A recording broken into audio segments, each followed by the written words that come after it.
চুলার ওপর টাকা। অনেক অনেক দিন আগের কথা।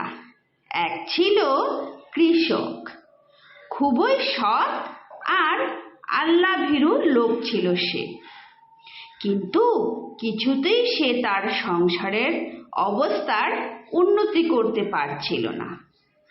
দিনের পর দিন, মাসের পর মাস, বছরের পর বছর সে হাড় ভাঙা পরিশ্রম করত। প্রতিটা পয়সা হিসাব করে খরচ করত, কিন্তু তবুও দেখা যেত একটা পয়সাও সে জমাতে পারছে না।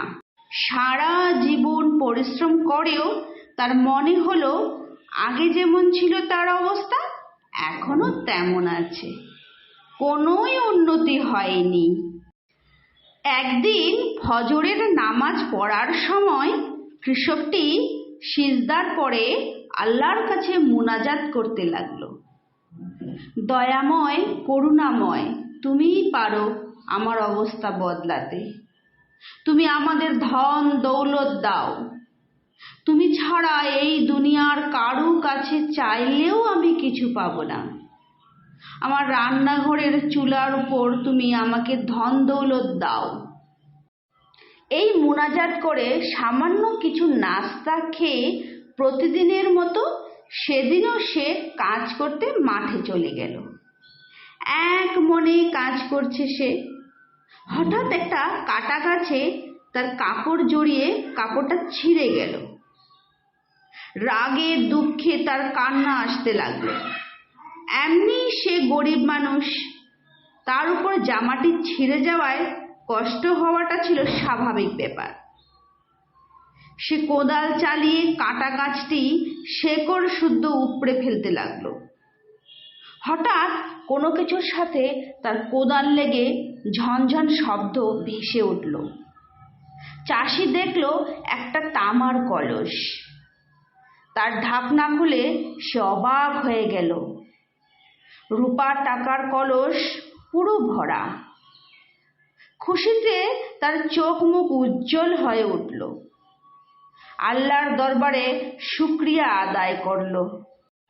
কিন্তু কয়েক মিনিট পর তার মনে পড়ল সে টাকা চেয়েছিল রান্নাঘরের চুলার ওপর, কিন্তু তা পাওয়া গেল মাঠের জমির নিচে। সে বলল, আমি এই টাকা নেব না। আল্লাহ যদি আমাকে টাকা দিতেই চান তবে চুলার ওপরেই দিতে হবে। এরপর সে বাড়ি চলে গেল। কলস ভর্তি টাকা সেখানেই পড়ে রইল। বাড়িতে গিয়ে সে তার স্ত্রীকে সব কথা খুলে বলল। সে তো এসব কথা শুনে রেগে আগুন। বলে কি, এমন বোকাও আছে আল্লাহর দুনিয়ায়? কিন্তু সে একই কথা। কৃষক রাতে যখন ঘুমিয়ে পড়ল তখন তার স্ত্রী তার এক প্রতিবেশীকে সব কথা জানিয়ে বলল, আমার স্বামী তো দুনিয়ার সবচেয়ে বোকা মানুষ। এক কাজ করো, তুমি গিয়ে টাকাগুলো নিয়ে এসো, তোমাকে অর্ধেক আমার অর্ধেক। প্রতিবেশী তো মহা খুশি। সে তক্ষুনি কোদাল আর শাবল নিয়ে সেখানে চলে গেল। কলসটি খুঁজে পেতে কোনো সমস্যা হলো না। তবে কলসে সত্যি সত্যি রূপার টাকা আছে কিনা জানতে সে ঢাকনাটা খুলল, কিন্তু চমকে উঠল। ভয়ে তার রক্ত জমে যেতে লাগলো।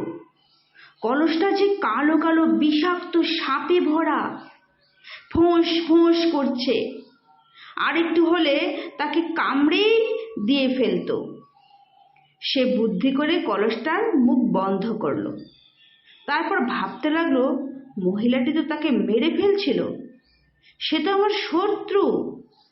নইলে এভাবে লোভ দেখিয়ে কাউকে সাপে ভর্তি কলসের দিকে পাঠায়? আর একটু হলেই তো আমি মারা পড়তাম। এর প্রতিশোধ আমি নেবই। এসব কিছু ভেবে সে সাপে ভর্তি কলসটাকে নিয়ে চুপি চুপি সেই কৃষকের বাড়ি গেল। তারপর আরও চুপি চুপি, কারো টের পাওয়ার আগে সেই সাপ ভর্তি কলসটি চুলার উপর ঢেলে দিল। ভাবল, মহিলাটি তো সকালে চুলার কাছে আসবেই রান্না করতে, তখন কোনো না কোনো সাপ তাকে কামড়াবেই। সকালে সেই কৃষক যথারীতি ফজরের নামাজ পড়বে বলে অজু করার জন্য রান্নাঘরের পাশে দিয়ে যাওয়ার সময়ে সে দেখলো চুলার ওপর দিয়ে কি যেন চকচক করছে। কাছে গিয়ে দেখলো এ কি, এই যে সব রূপার টাকা। সে তক্ষুনি সিজদায় পড়ে গেল, বলল, সবই আল্লাহ তোমার দয়া, তোমার কাছে হাজার শকর। তোমার কাছে চুলার উপর টাকা চেয়েছিলাম, তুমি আমাকে তাই দিয়েছো। সব